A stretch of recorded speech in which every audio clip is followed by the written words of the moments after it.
Hello, everybody, and welcome to the SDHQ Podcast, Episode 7. I'm your host, Noah Kupetsky, CEO of Steam Deck HQ, here again with Richard of Fan the Deck. Richard, how are you doing today? Doing pretty good, man. I took a little vacation last week, so that was nice. But yeah, overall enjoying all the games that are releasing recently. It's a lot. It's a lot. I just bought Tactical Breach Wizards, Castlevania Dominus. Is that how you pronounce that? Dominus? One of those, but yes, I also bought it. Yeah, Arco. It was an immediate. And what was the other one I bought? One more. Anyway, you get the idea. So I spent like $70 just this morning. There's been a solid amount of games. I just got back from a vacation of my own, which wasn't a vacation. I'll talk about that in a little bit, but we were at Gamescom last week. Yeah, and I just got back yesterday. And it was funny, you mentioned Castlevania. Literally on my flight back, I had Wi-Fi. I bought the game and downloaded it in the plane on my way to Singapore. Nice. Like it was really hard. It kept fluctuating a lot, but it did download. Yeah, I still have not played it though. I was busy finalizing Visions of Mana, which review's up now. Yeah, cool. But yeah. The Dominus collection, I will probably revisit this later, but the Dominus collection has a new like sequel to an arcade game or a port of an arcade game. Yeah, was it Haunted House? Haunted Castle. Yeah. Yeah. So in addition to those DS games, it has that, and it sounds like it's pretty good. So I'm looking forward to digging the DS. The DS games were actually the games that really got me into Castlevania. Like, of course, there are still classics like Symphony of the Night, but like it was. Oh man, which one was it? I think it was the first one that released on the was DS. That Dawn of Sorrow? Yes. Sorrow? Yeah. I enjoyed the GBA ones too, right? Like Circle of the Moon. There were a couple GBA ones, right? I only remember Circle of the Moon right now. Okay, yeah. But it was Dawn of Sorrow that like really sucked me in, and I was like, okay, I need to play the rest of these games, and I did. Yeah. So this was an immediate purchase. I'm looking for a hot take here. I saw a tweet that someone's like, "How dare you call Castlevania Metroidvania?" I guess they just found it redundant. Is it okay to call a Castlevania Metroidvania? Especially these Castlevanias, right? Like the ones that are actually Metroidvanias. Well, this is a tough one because by all technicality, Vania comes from Castlevania. It's part of that genre. It's literally half of the word. Correct. But there really isn't like the Metroid aspect to it. So I don't know. On one hand, it feels like you can just because it made the genre. It's part of what makes the genre entirely. Yeah. But at the same time, it is half of it, not the entire thing.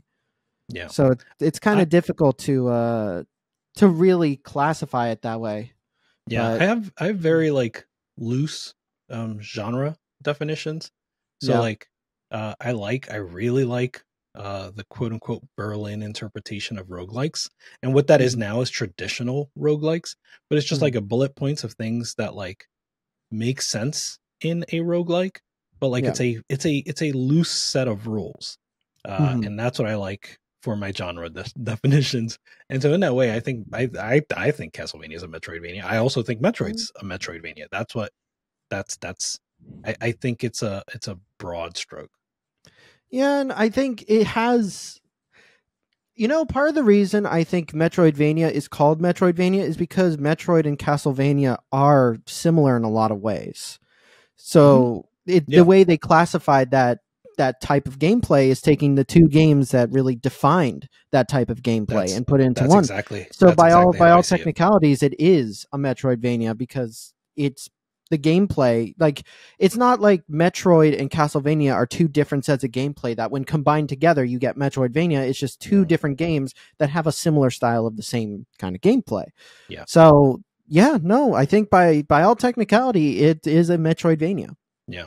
Yeah, that's good. So it just feels weird calling Castlevania a Metroidvania purely because half of it is in the name. Yeah. So it's like calling Metroid a Metroidvania is also weird just because the entire thing is in the name.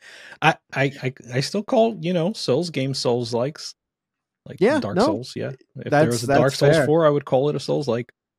Yeah, no, I think I would classify it that way too. Just any game that has that similar gameplay. Yeah. So yeah, no, I don't know. Like I'm surprised that's a hot take, because when you think about it, it's true. Like it's that style of gameplay that makes a Metroidvania, not like half of it being that gameplay. Yeah. So for sure. And so that is a weird one, but I've never thought about it like that. Yeah, I just saw that tweet this morning. I thought it was funny. Well, it sounds like we're on the same page. It's just I think it just jarred me a little bit. You got me like taking a step back. I'm like, huh? Yeah, something to think about, something to chew on. But why don't we get started with today's topics, because we've got a solid amount to go through, and a lot has happened in the last. I think it was 2 weeks since our last episode. So in the last 2 weeks. Yep. So why don't we get started? We'll start off with something small and just a little fun thing. Was it yesterday? I think it was yesterday, because I wrote this on my plane ride back from Gamescom. We hit 16,000 verified playable games on Steam. And that's awesome. Game that did it was Capcom's upcoming like arcade fighting game collection. Oh, I didn't know they rated that already. Which one? The Marvel one? Yeah, the one with Marvel versus Capcom. Sweet. Which is great. I mean, I'm sure it'd be really hard to mess that up, but I played it at Gamescom for a little bit. It is very fun. Yeah. Has all the Marvel games. I still suck at them. I still suck at and it's weird because I really like these games. There's games that I really like, but I just suck at them. No matter how hard I play, I just suck.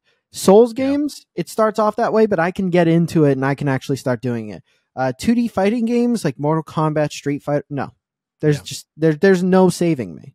2D fighters are ones that I thought I was good at until there was online play, and or until I went to like a real competition as opposed to just like what was happening in the neighborhood. And then I found that I was not good at all.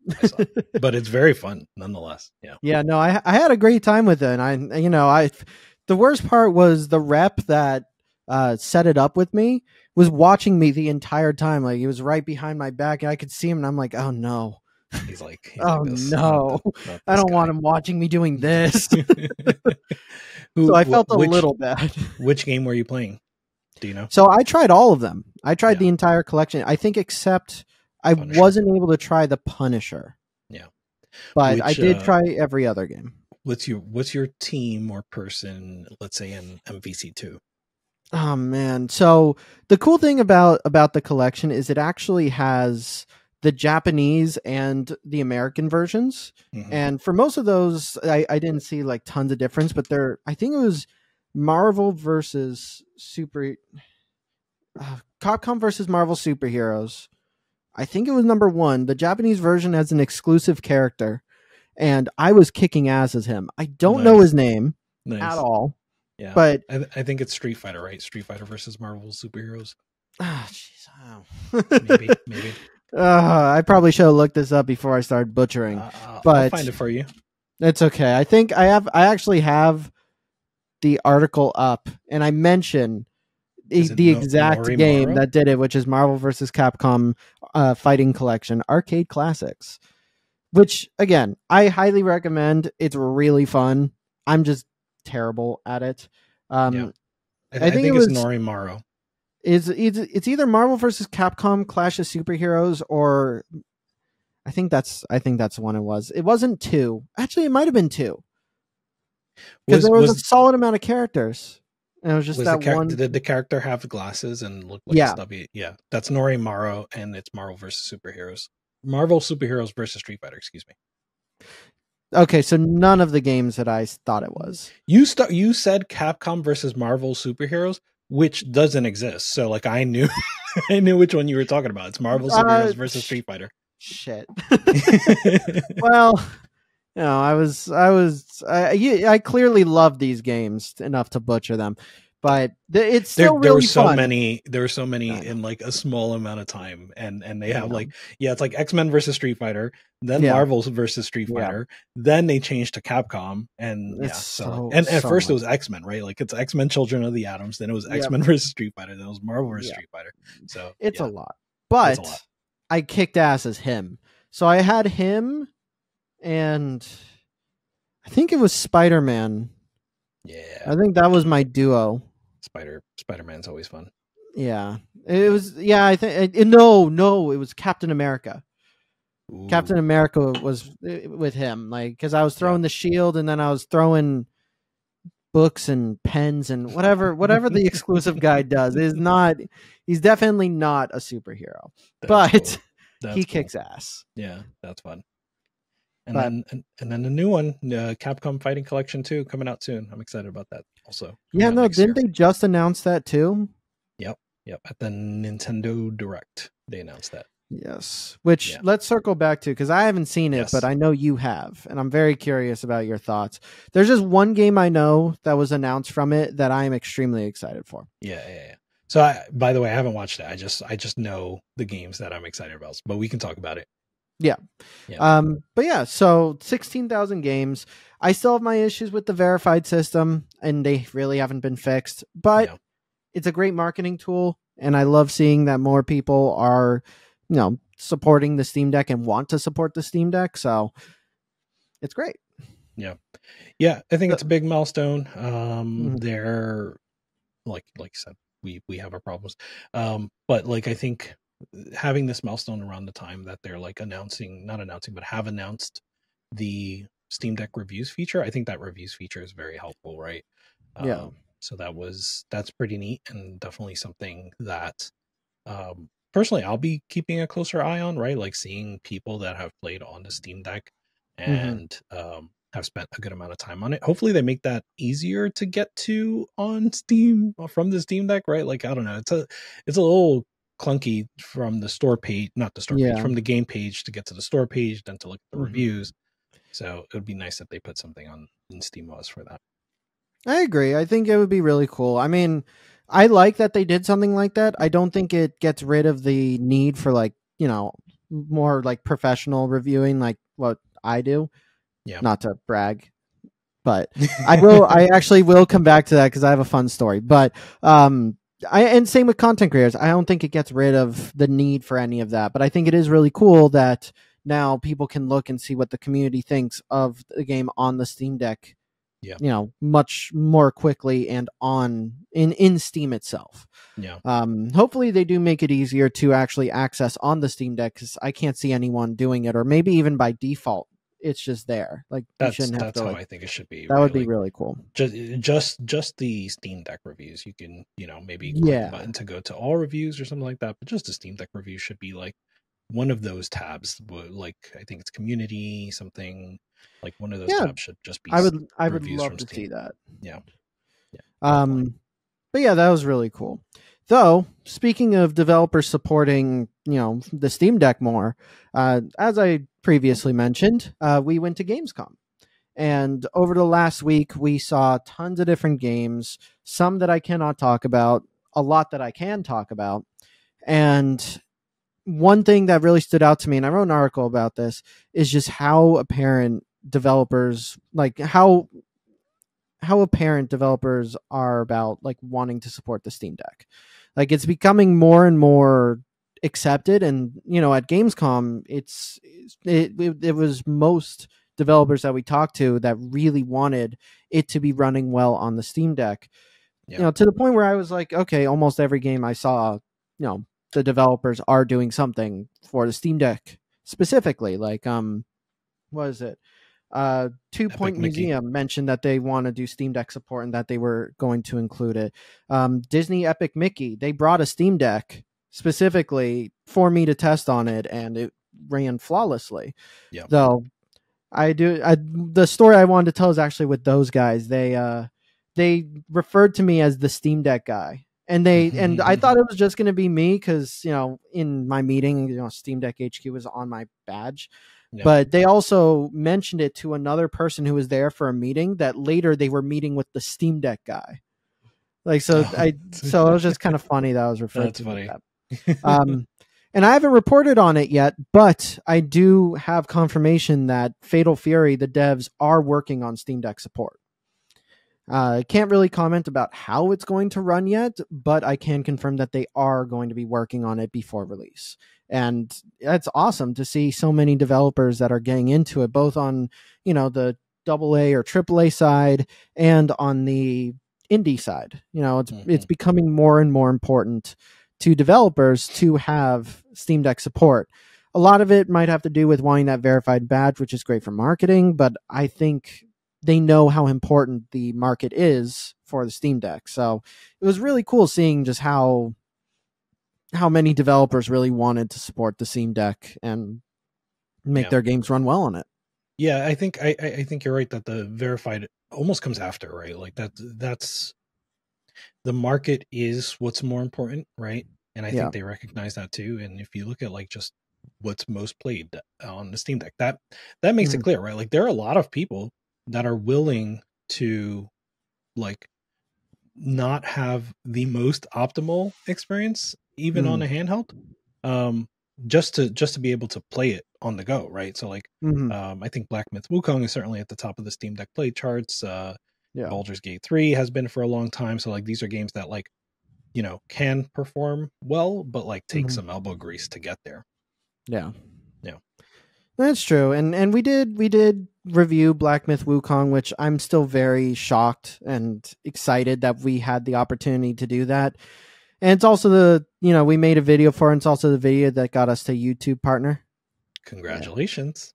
Yeah. Thank you. We hit that yesterday, which is the 28th. Was it? It was the 28th, like last night. Either way, I'm not surprised that so many people want to play it on the Steam Deck. I think it's pretty insane being able to play a game like that on the Steam Deck. It definitely is not perfect. It takes a lot of compromise to get it running as well as it does, and it does use a lot of RAM.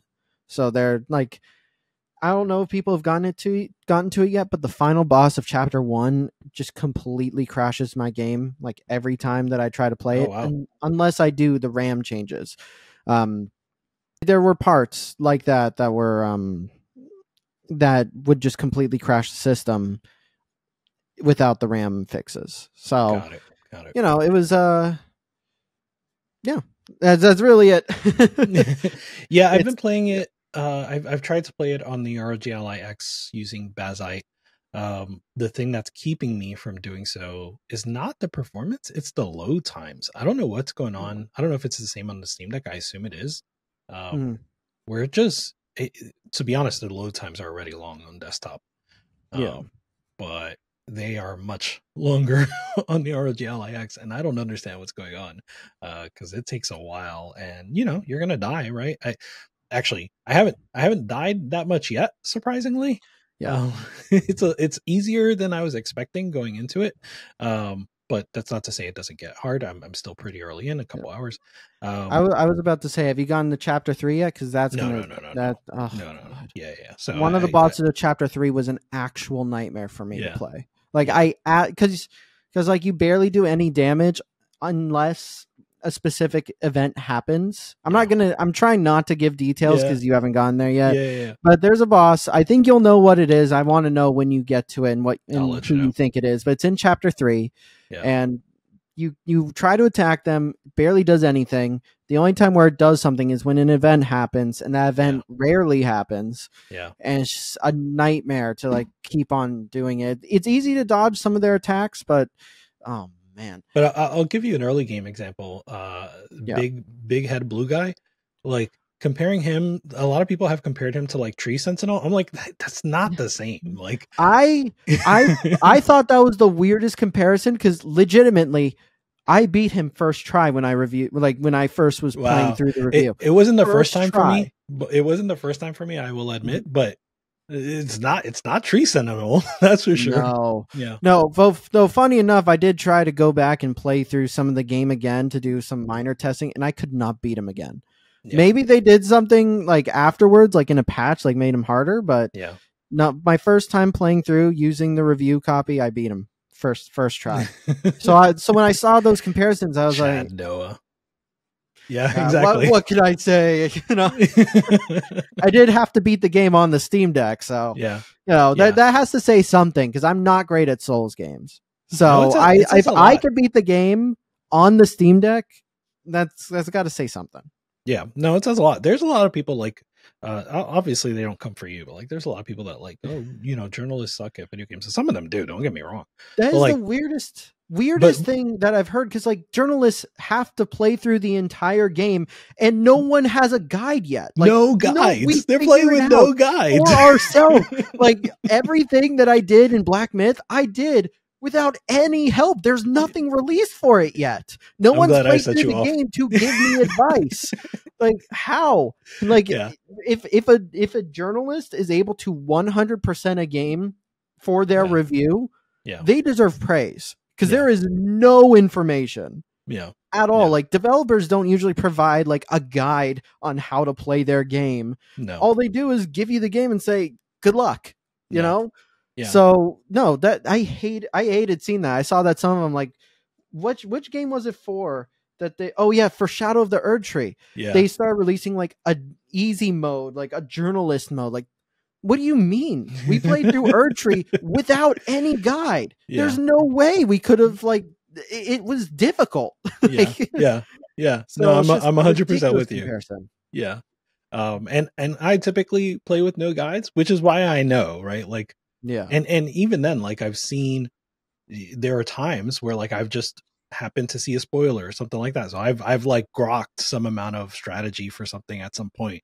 But like, yes, going in blind, not knowing what kind of game this is, like half the time, right? It's a little different with like Elden Ring, but like half the time you don't know exactly what you're going into, and you have no guide, and you have to pretty much beat the game. I definitely understand if a journalist doesn't get like 100%, or even like they get like 80 hours into a 100-hour game. I get that sort of thing. But like you have to play like dozens and dozens and dozens of hours without a guide. Yeah.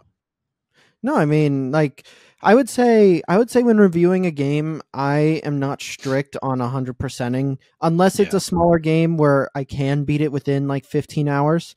Yeah. But like, no matter what, playing through the game, like from start to finish, like if it's an RPG, doing the main quest line at the bare minimum, you have to do. Yeah. But you do some side content. I don't think any reviewer should be expected to do all the side content. Mm-hmm. Like if we do, great, but don't expect it. Like there is so much that we have to do, and just coming from from being a journalist and being a small outlet still, like we don't have the money or manpower to be tackling the amount of games that we are tackling at any given time. Speaking of which, thank you developers for trusting us, and we appreciate it. But like we are constantly like, it's difficult to completely finish 100% of a game. Like for our reviews, we will always do from start to finish, main story, no matter what. The base content will always be completed. Yeah. But I can't guarantee that. I don't think any journalist can guarantee that they're going to do like all the side quests and spend all that time, especially when so many games need to be covered. So many games are coming out, like amazing games, and we have to still write everything up. Like it's not like we just play it and that's it. Like there's so much else that goes into it, and so much more that we have to keep track of. For sure. So, it honestly, it gives me a lot of respect, especially for journalists that do get a lot of flack. Like I know, there's like a lot of people dislike Kotaku and their journalists and what they're doing, but honestly, they do an incredible amount of work. And same with like IGN, like Rebecca Valentine, like she does insane work. Like she's incredible. Yeah. And it just makes me so sad that people try to like harp on that kind of stuff, or like when anyone writes a review, they just kind of write it off because it could be from a specific person. But those people do an insane amount of work, and I feel like it's underappreciated at times like that. I agree. I do find it to be underappreciated. I mean, like, for me, the person that sticks out to me is I'm looking up his last name. I always forget his last name, but it's Gene Park. I love Gene. Yeah, he's awesome, right? Yeah. So he writes for Washington Post, and I think he's like the only one who does games with Washington Post too. Oh, cool. I think so. Don't quote me on that, but I thought I've sure. seen him say that he was like one of the only people that does games at Washington Post. Yeah, and he's someone that's like, man, he's as far as Souls likes go, like he's run the gamut. He's 100%ed, I think, a lot of these games, and again without a guide. And so, like when people come for him, I'm like, yeah, what are you talking about? No, I hate it. I've seen people go after Paris as well recently. Who's that? Paris? Oh no, I'm not. Is that a last name or first name? I'm gonna look. I'm so sorry. Paris Hilton. I just refer to him as Paris. Oh yeah, Paris. The Xbox Vicious something. Okay. Yeah. So I haven't had a lot of like personal interaction with him. I did meet him at Summer Game Fest, and we said hi. But he is extremely nice. I'm sure. Like he's such a nice guy, and like every time I see him talk about games, he's more on the positive and optimistic side. Like, that's the kind of thing that I want to do more with Steam Deck HQ. I think he's just incredible. And it's hard seeing people knock him for like stupid things, because it's like he's a veteran. Like he has been working his ass off in this industry and absolutely deserves the praise that he gets. Yeah. So it kind of hurts seeing him get any flack for it. Yeah. And to be fair, there's not with this specifically, but it reminds me of another like recent discourse thing. There is a lot of nuance to some of these discussions, right? So like the discourse thing I'm referring to is the PC Gamer piece about grave dancing on Concord, right? So this is very controversial as to like whether or not it's a quote unquote a bad habit to grave dance on, or to dance on Concord's grave. And so like Paul Tassi, who I forget like who he writes for, but Paul Tassi basically said Forbes, cool. Yeah, Forbes, you're right. So Paul Tassi said, it's in no one's interest to downplay a failure, which is 100% correct, right? I completely agree with that. But there is a lot of just like farming negativity, especially on Twitter. It's just like, it's just piling on just to get like likes and retweets and things like that. And like, I don't know, sometimes it's funny, I guess. But like also like, to be honest, just thinking about it practically, I'm pretty sure these people are going to lose their jobs, right? Like, yeah, the worst, the worst part, 100%. And I can see why Concord isn't really sticking, at least on PC. I don't know how it's doing on PlayStation, but at least on PC, I can see why with the other options, it's not sticking. Like, 100%. One of the things that's been brought up a lot was the character designs. And yeah, I mean, compared to like, Overwatch, all those characters stick out. They all have a personality. I don't really feel that with Concord. But yeah, in general, Concord, and you felt it from the first, trailer, it feels uninspired, right? Again, I haven't played it. I just don't have interest in that genre. Like I got the Deadlock invite and I just spectated a few games, right? I didn't play the game. I'm not interested. But it appears from the outside looking in, it appears uninspired. And I think the character designs fit that. So like, I think there's a lot to say in terms of being a critic and even analyzing the market, right? Like what failed, whatever, like, why is this not good? I think there's a lot to look into there. I think it's just when it gets to the point of literally just farming negativity and knowing these people will probably lose their jobs in 6 to 12 months from now, specifically because of this game, and it being an objective failure, right? Like this is not a subjective take; it's objectively a failure. At least on PC. Do you know the numbers on PlayStation? PC. No, but there was an article recently about how it's hard to find, like it took 8 minutes for a player to find a game. And I think the game is crossplay. So like, it doesn't seem like it's doing well on PlayStation either. No, I hear the part that kind of worries me about it. And I've actually heard Concord's like gunplay is fantastic. And I don't know about the developers losing their jobs. The thing that I get upset about when it comes to like that farming negativity is a lot of times it leads to people who go too far and will actually start attacking the devs. And that to me is like really crossing the line. Like look, if a developer makes a game that's not so great, it happens.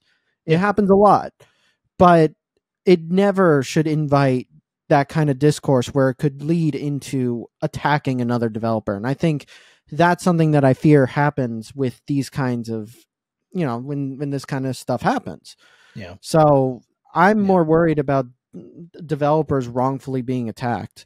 Yeah. And then there's people who are saying like that game journalists are trying to save Concord, but that's not the case. Game journalists talk about games that are good, games that they enjoy. And Concord, by all accounts, is a game that they actually enjoy. I don't think there's some like conspiracy behind it. I just think they like playing Concord. So, to be fair, I probably haven't read the Concord reviews very much, but my takeaway from the reviews, the little bit that I did see, wasn't even that they liked it. It's just that like, oh, it's well made, right? But but it's also uninspired. So like I did see Skill Up talk about the game, and that's not the traditional reviewer that we're talking about, but I hold him in high regard in terms of his opinion. And he said like, he and Austin, his co worker, I think they both said it's well made, it's polished and things like that, but it's relatively uninspired, both in gameplay and character design. That like $40 premium game model just doesn't work in this current market. And it has to compete with things like Marvel Rivals and Deadlock that have like something, right? Like even Valve, I don't think that like invite only thing, I don't think that's an accident, right? Like, or I mean that to say, I don't think that's mutually exclusive of marketing the game. I think that's part of their marketing strategy is to have this like virality to Deadlock. And so like even Valve has to like think deeply, in my opinion, about how we're going to market this game. And this is Valve. Everybody is waiting for a Valve game. It's true. Yeah. No, it's unfortunate, and I really do hope that people kind of back off, because I don't want the devs to be in any hot water or get any sort of.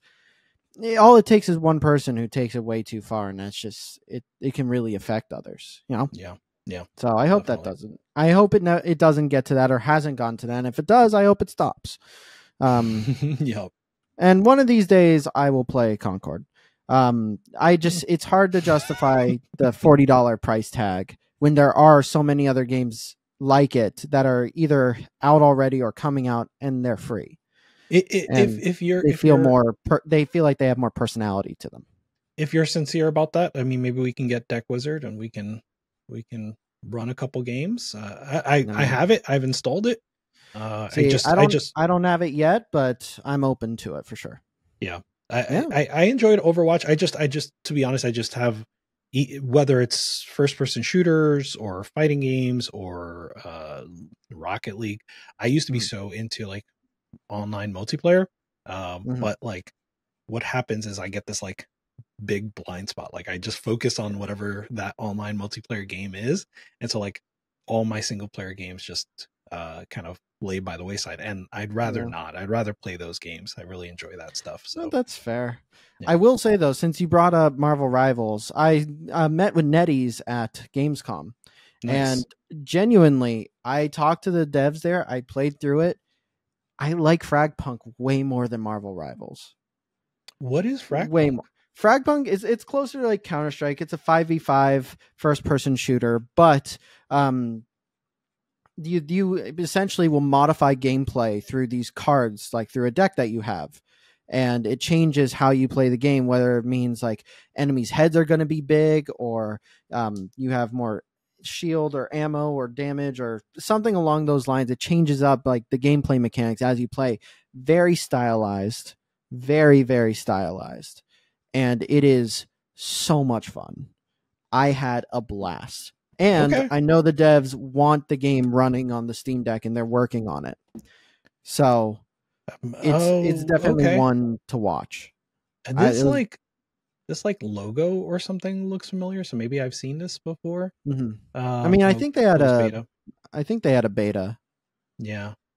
Okay. Yeah. No, seems cool. I really liked it. I like Marvel Rivals. Well, I haven't played it. I just mean I like the concept because I like Marvel characters, right? Like that. Yeah, that is exactly. genuinely. But that's my only thing too. Like, I like Marvel. I like the characters. That's what'll probably get me to play Marvel Rivals in the end. But I really liked Fragpunk. I think I remember where I saw Fragpunk, the Xbox show, like that big Xbox show from a few months back. I think that's where this was. I believe. So, like, this I like believe card it was thing. there. Yeah. Your memory is going to be better than mine in this case. I don't remember, but that's fair. But it's really fun. I really enjoyed it. Yeah. While I was at Gamescom, though, there was one other thing that I got to do that I thought was insane. Which, if you've been following, Linux handhelds recently, you probably know of the Orange Pi Neo. Yeah. Which is a handheld that Orange Pi is working with Manjaro to create what I would call a more powerful Steam Deck. And I got to be the first person to try it out outside of the company and at Gamescom. Very cool. And it was a really cool opportunity, and I want to thank it was the Manjaro team that brought it, and I really want to thank them for bringing it and letting me try it. It's really cool. It is the first time I have ever used another handheld and thought I might pick this over my Steam Deck. Yeah. It felt great. It has the trackpads. It's got Linux, and it feels like SteamOS in a lot of ways. And it's more powerful. It's using the 7840, or the one that I had is using the 7840, but I think they're also shipping with the 8840. As well as 16 gigs of RAM and 32 gigs of RAM. And the price point starts at $500, which is around the Steam Deck's price point. Yeah, so that's key. I honestly, like, playing with it, I was blown away how close it was to feeling like a Steam Deck, but it had more power. So I think it's the first real. I know people have said this about a lot of handhelds. I've tried to stay away from it because, I don't like doing these kinds of comparisons. But this feels like the first real Steam Deck competitor. What is the battery size? I think it's like 40 watt hours, right? 50 watt 50. hours. 50. Yeah. Yeah. So same with the OLED. Yeah. I think that's going to be tough for me now, having had the ROG Ally X, just because, I know what the battery life is like on that. Yeah. The trackpads is nice, right? Like we need more of that.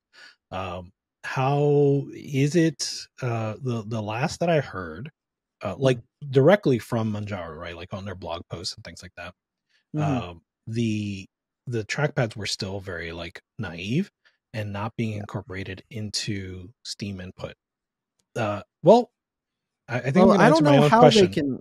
Who's the one in the end that adds in Steam input support for trackpads? Okay, so I think I'll answer my own question, which may help because you may not be able to answer the question I was about to ask. So here's what I will say. So there's two options, right? One is full Valve support, which would be Valve implementing the support. Yeah. Which I think is possible, right? Like I think so. we've seen Valve, we'll talk about it soon here, like the Windows OLED drivers. We've seen them talk about SteamOS. We've seen them add support for ROG Ally buttons.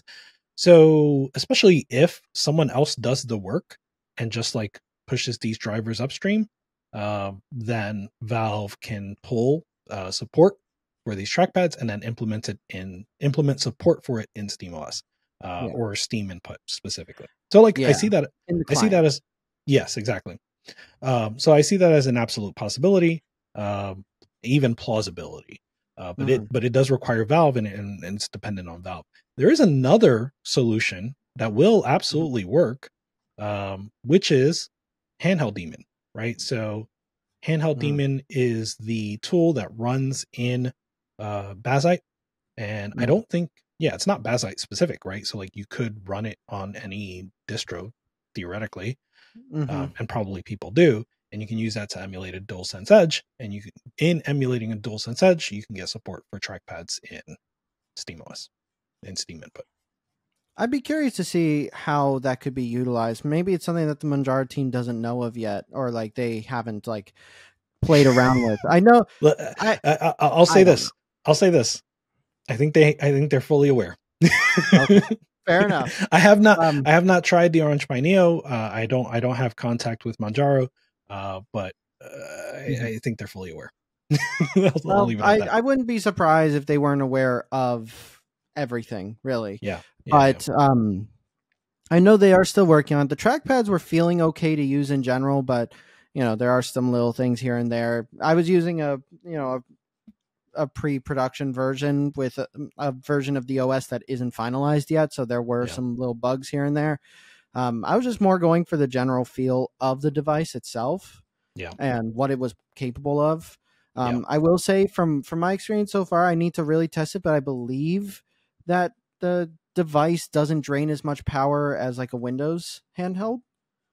It seems like it was draining more power than the Steam Deck, but less power than a Windows handheld. It was like somewhere in the middle. Interesting. So battery life should be okay, relatively. Obviously, it depends on how you use it and how much you push it, but I think it will be a little bit better overall.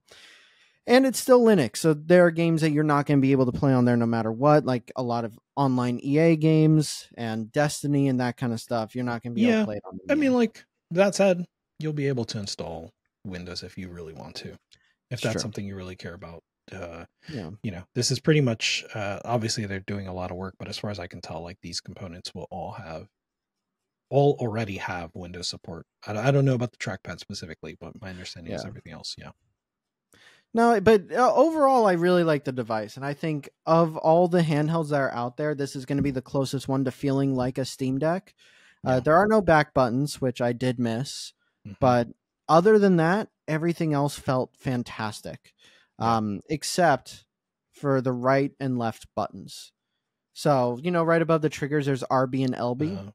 That's the right button, left button. They are very small.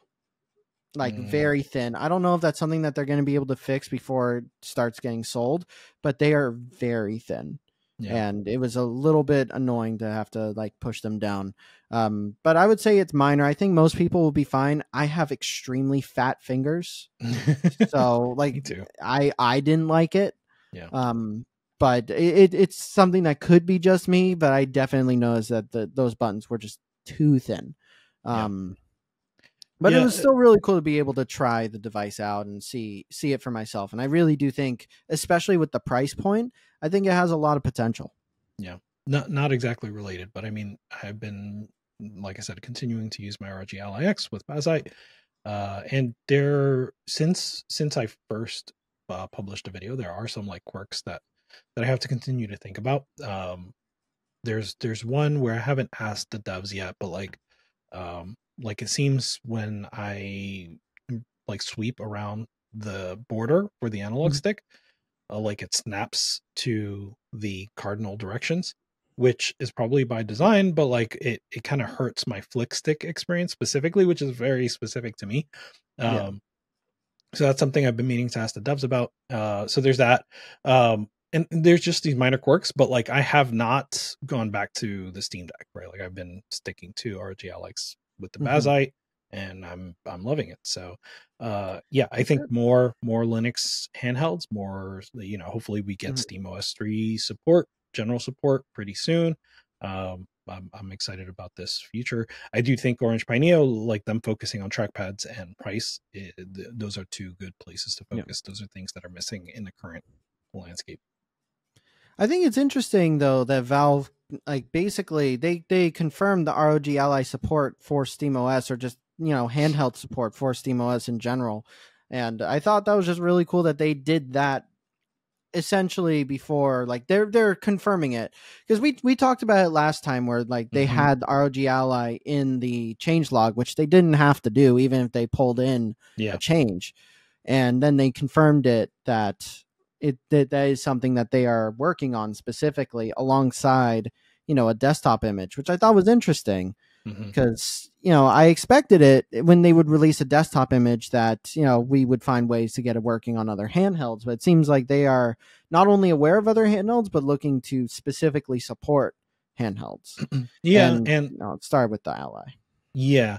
And man, they do this thing, right? Where like, as we approach Q3, Q4, they start talking to outlets again. Like they spend like Q1, Q2, and the first half of Q3 just being completely quiet. But like they start to talk to outlets again. And so like we've seen this last year where they had an interview with either The Verge or PC Gamer or one of those, and they said that we'll probably we'll probably start quote unquote general purpose SteamOS with another handheld or something like that. And I've even heard from quote unquote insiders, like this is not something I would, if I was running a press outlet, I would publish, but I've even heard from insiders that like, they've worked with like INEO for attempting to support something and just whatever, it fell through for one reason or another. So like, I think those conversations are happening.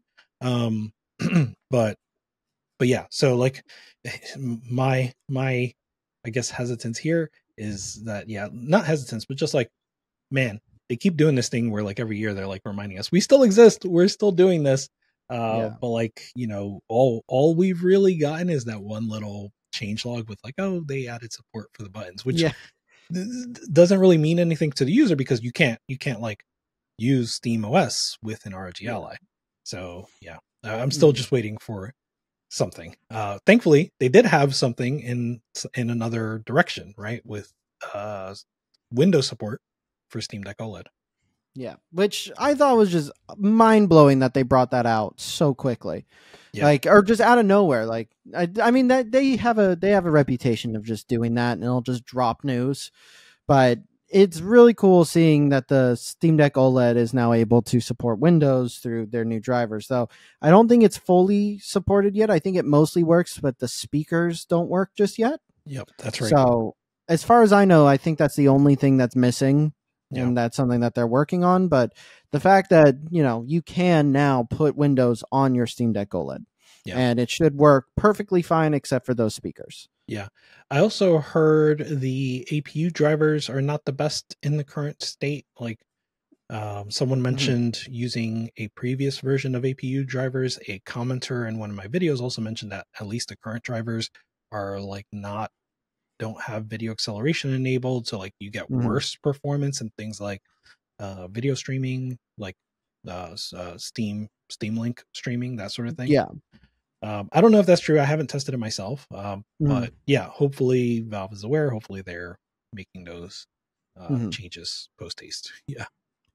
I think it's nice having that option because there are like we've started working with games that don't explicitly have Steam Deck support. And one of the first ones that one of the first big ones that we are still doing because we didn't get the code early enough is Outlaws, the Star Wars Outlaws. So we did get a code from Ubisoft. They gave us our code Monday. 3 days before the embargo lifted. There's no way. There was no way I could complete the game by that time, and I would not attempt to. It's just not enough time. Have you gotten it to launch yet? Have they patched it like on a Steam Deck?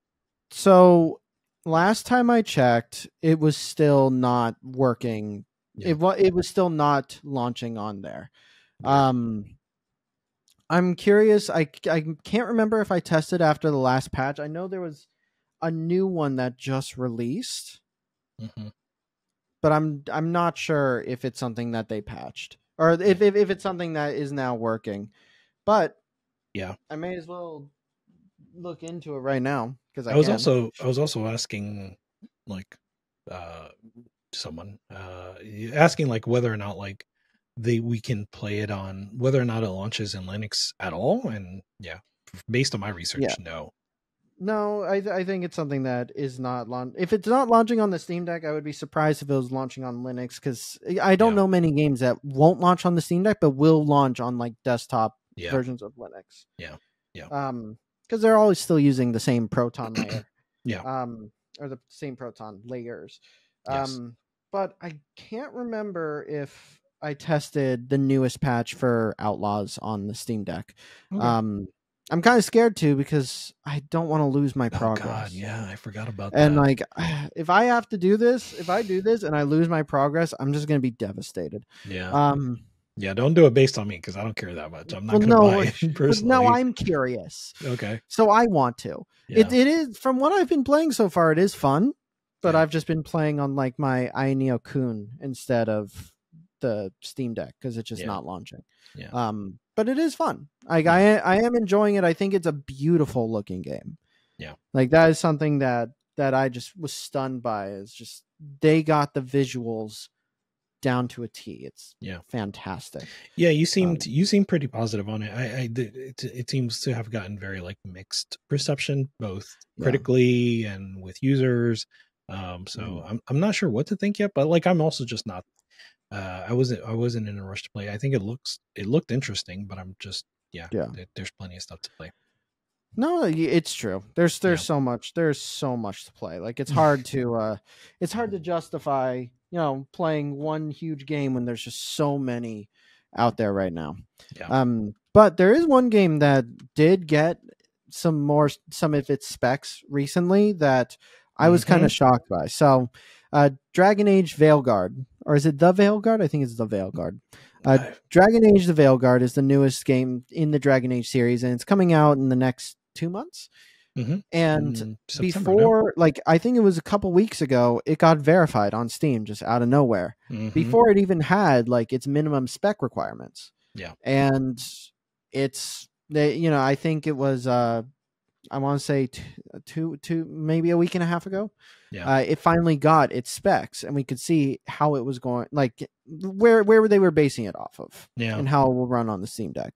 Yeah. And I think from there, I believe EA and a lot of people are hailing it as it can run. And if you just look at the CPU and GPU requirements, it'll run. I mean, I'm surprised that it's as low as a GTX 970, and the CPU is still, I would say, within the realm of usability.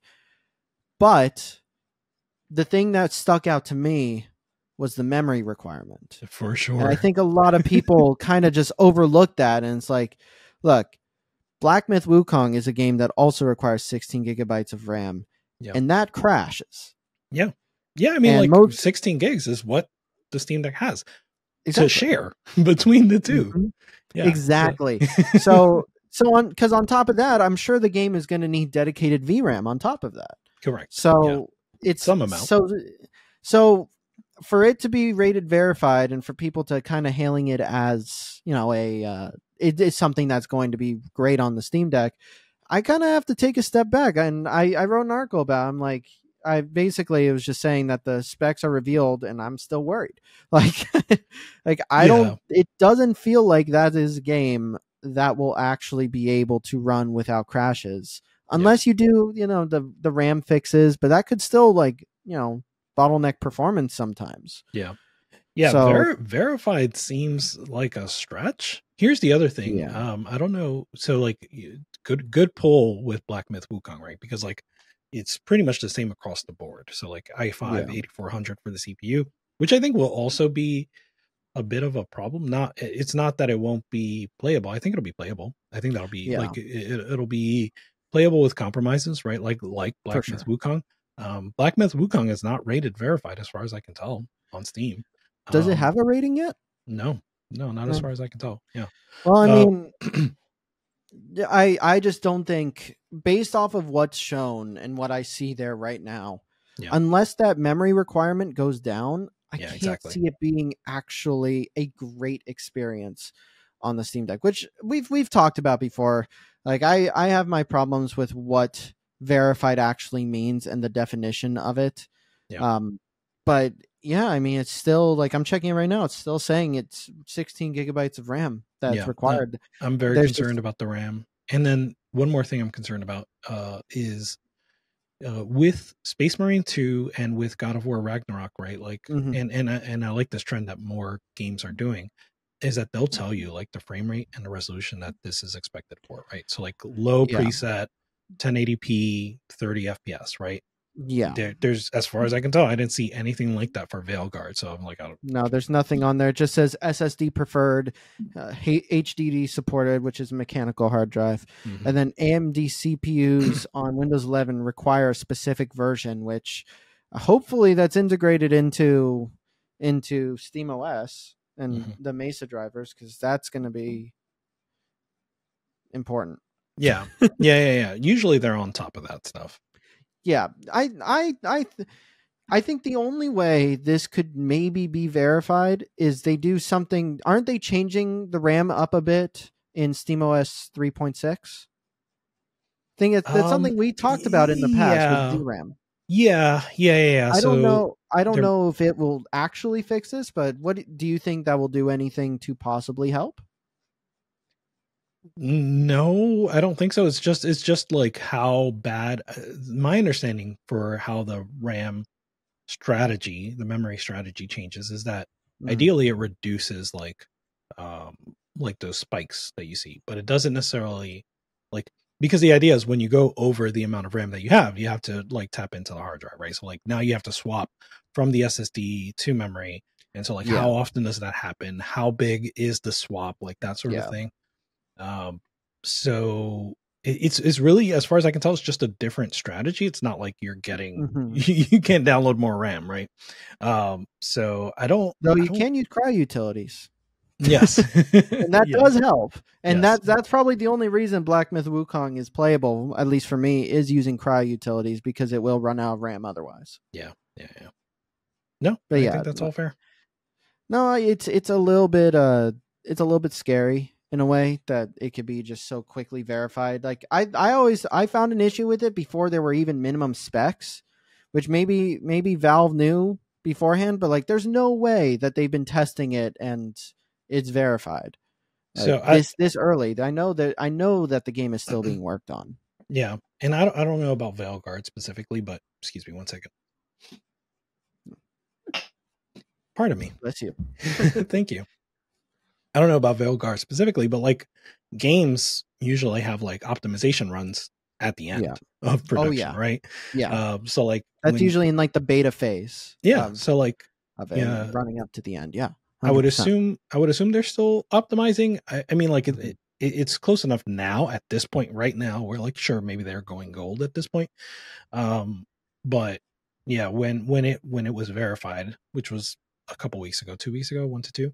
I would have assumed that they're still optimizing, and like you can't judge that it's optimized or ready for Steam Deck.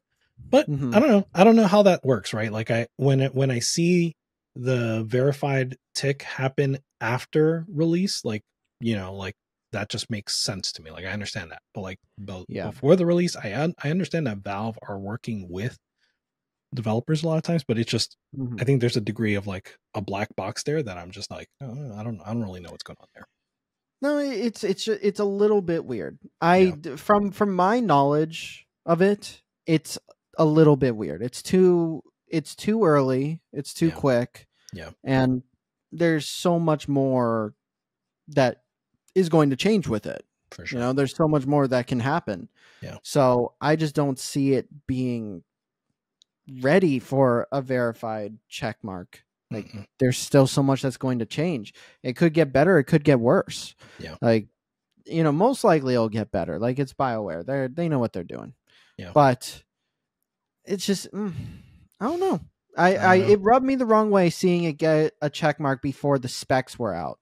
Yeah. So, and another problem with the system. You might recall, and we're kind of piling on, so I'll stop at this, but like you might recall, even before the verified check, EA said, like there was a Steam Deck update or a Steam update where you can go like, you can see the updates for the game. And one of those announcements was, we will be Steam Deck verified.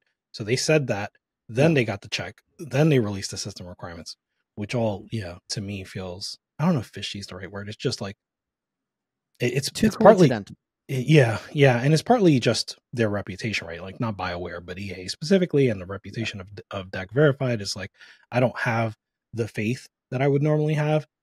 So yeah. No, I think that's fair.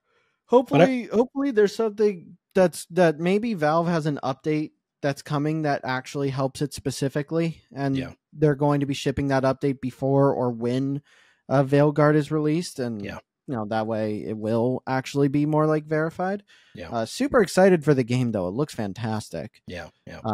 But I just don't know if I trust that green check mark, which I don't really trust it in general. That's why I do what I do, but I trust it less. Knowing this. Sure. And it's also possible that it could like performance could improve in the form of like a Proton update, which Valve is testing the next stable version of Proton 9.0-3. Yes. And with it, we got a bunch of new playable. Basically, what's been in Proton Experimental is coming over to the stable branch. So we got a slew of new playable games like the new Avatar, which does work in game mode, but it's not great. It's playable though. Flat Out 3, King of Fighters 13, Unity of Command, and then there's like a ton of different like game fixes, like what is it? Bionic Commando can now be played. Grid Autosport and Grid 2. Noida mods will update again. Warhammer Dark Tide no longer freezes randomly when processing shaders. So and it's great seeing Valve. It's just I like seeing Valve do what they do best. Like it's just great seeing them actually update their stuff so constantly. And so it makes me excited to see, and that's why I'm a little bit more hopeful for like Veilguard, like that something is being worked on. Yeah, you know what I mean? Yeah, for sure. Yeah, and Proton continues to be kind of miraculous, right? That it exists at all, and relevant but not quite is like the Shad PS4 stuff, right? Because like that's a compatibility layer too. So I'm interested to see how that develops, independent of obviously of Proton and things like that. So yeah, curious. I'm excited. Yeah. No, it's again. One thing to like note, Valve. I don't like what Valve does with like the verified label or the verified badge, but goddamn, do they support their software wonderfully? Yeah. Like I was gonna say hardware, but that I think still has a spotty-ish track record. Like they're doing great with the Steam Deck. Yeah. They're doing great with the Steam Deck. Yeah. But I will not forget how they botched Steam machines and stopped the Steam controller. And they converted Steam Link into software, and Steam Link software is great, but the hardware itself was okay. Yeah. So I'm not going to forget that, but I am more optimistic with how they're treating the Steam Deck. And then one of the final things I wanted to talk about was the Nintendo Direct. So I have not seen it yet because I was traveling while it was going on and I was just too tired and I haven't had the chance yet. But I do know of one game that was announced that from what I saw didn't really get a specific like announcement window. It was like one of those like cutaways where they were showing a bunch of games and then this was like part of that. Yeah. But I know you know more games and you had some that you wanted to bring up. Yeah, I'll rapid fire through them. And I think you have a post as well of just like the things that are coming to PC. Yeah, I did not write that. No, it was that was Oliver. Yeah. Oliver is one of our writers, and he is all of our writers are amazing, but Oliver, I see what you did. It was the first one. He's been with us the longest, and he's been such a huge help. Nice. Yeah. That post looked good. So shout out to Oliver. But yeah, my my list. Yeah, for sure. My list was Castlevania Dominus Collection, right? Like the dual screen game. So what was fun about that was that it shadow dropped, right? So it was available on PC immediately. People seem to like the ports so far. They replaced like the stylus drawing with like QTEs. They have a new game in there with Haunted Castle, which we talked about at the beginning of this episode. So it seems like all in all a good collection. And like, man, they're building up their Castlevania collections on PC, right? Like there's like 3 different collection packages. So I'm pretty sure, isn't Symphony of the Night still missing? I feel like that's been on Steam for a long time. I don't know. Symphony of the Night? I don't know why I think that, but yeah, that was my... I don't know. I'm gonna look right now because now I'm not sure, because obviously it's on PC if we play it through like emulators. Yeah, but maybe maybe it's just me. That could be why, because I don't remember it being. No, I don't see it. Yeah, I think you're right. Yeah, no. Yeah, that's like the one that they're missing. But I mean, they have been crushing it with like bringing back some of the older Castlevania games with like the Advanced Collection. Yeah, and I'm really happy like, to see it. They have some like side stuff, right? Like the weird like multiplayer Castlevania. They still haven't ported that to PC, I don't think. So that's okay. That's okay. I would rather see like a PS1, PS2 collection with like Symphony of the Night, and there was. I'm The pretty sure N64 they games. put Symphony of the Night. There was a a collection that they put on like the PSP, and I can't remember what it was called. Yeah, that's but the collection on the PSP had a couple of games, and one of them was Symphony of the Night. I want to see that make a return. Did it have Rondo of Blood also? Anyway, yes. Okay. But yeah, Castlevania looks good. Konami in this goes right into the next game, right? Like Suikoden 1 and 2. Yes, that's pretty exciting. Super excited. I don't know. Like, I don't know how I feel about PS1 RPGs these days. Like, I haven't gone back to replay them, and I don't know if if they'll still hold up to me personally. But I have a lot of fond memories of Suikoden 1, so I do want to try it. I never got to play Suikoden 2, which is the much more popular one. So you're gonna have the chance March 6th. Yeah. I have the article up. March 6th. It's coming.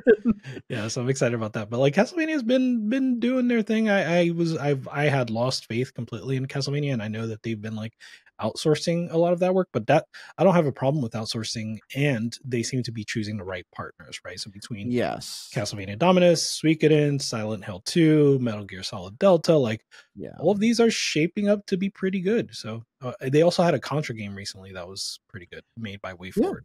Yeah, I remember that. Yeah. I'll rapid fire the rest of these. So Tetris Forever looks like a fun Tetris collection. Neva is from the makers of Grease, which I really enjoyed, so I'm looking forward to Neva as well. New DLC for Sea of Stars. So that should be fun. That was a great game. There was an update to Balatro. It's just a cosmetic update, but it's collaborations with other IP like The Witcher, Vampire Survivors, Dave the Diver, and Among Us. Thank you.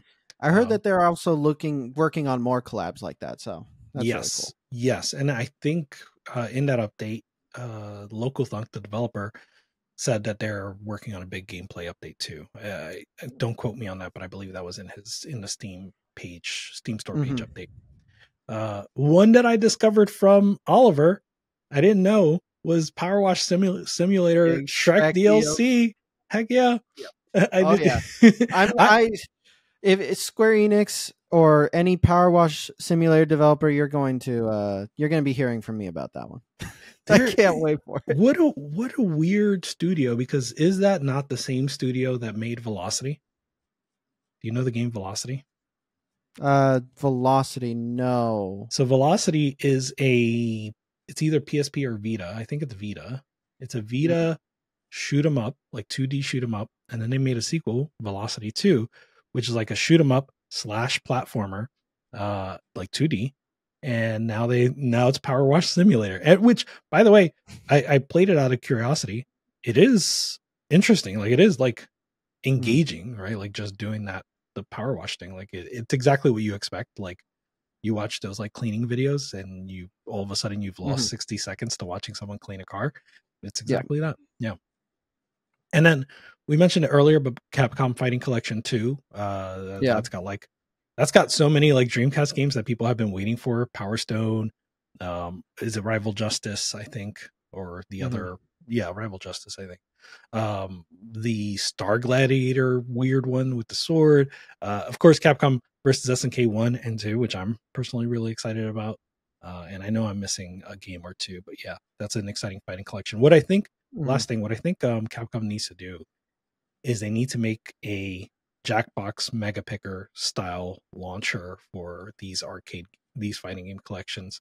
Because like I have Capcom Fighting Collection 2, or I will have that. I have Capcom Fighting Collection 1. I will buy the Marvel vs. Capcom Fighting Collection. I have Street Fighter Anniversary, 30th Anniversary. So I just want to launch one thing and play online, and not have to think about what I'm playing. Yeah, no, it's all just, I think I'm looking at all the games that were announced in Nintendo Direct. The ones that stood out to me was Tales of Grace's F. I love the Tales of series. It's one of my favorite JRPG series of all time. And then the other one is the Trails series. And they showed off Trails in the Sky remake. And I love it. It doesn't seem like it. They haven't announced that it's coming to PC yet, but I really hope it does because it is my favorite series. Yeah. You know, so I would be so surprised if it doesn't come to PC. Like even just day one. Like they have Neon Falcom have been staunch supporters of PC for such a long time. Like before there were Japanese like JRPG developers on PC, they were on PC. So I would be very surprised. Yeah, me too. But until I see an announcement, I'm still going to be like all over the place. Yeah, but you don't want to get too excited too quickly. I get it. Exactly. Yeah, I'm optimistic, but still, trying to downplay it so I don't get excited and then lose out on it. Yeah, but the games from Nintendo Direct look awesome. So for sure.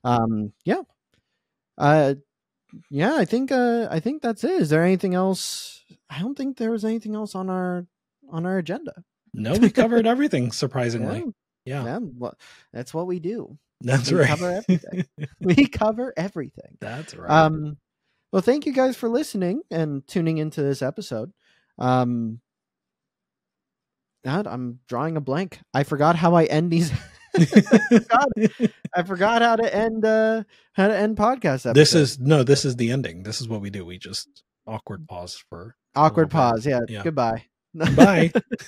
Thank you guys for listening. If you want to support us, go ahead and hit that subscribe button if you're watching this on YouTube, or if you're not, go ahead and follow us on any of the other podcast services that you might be listening to this on. If you want to support us directly, go ahead over to our Patreon page. You can get the full version of this podcast along with the others, some behind the scenes content, and early episodes there as well. And same thing with all episodes that we do with Fan the Deck. He gets them on his Patreon as well, so you could watch those there. Again, Richard, thank you so much for joining us today. And we'll see you guys next week. Thanks, guys. See you.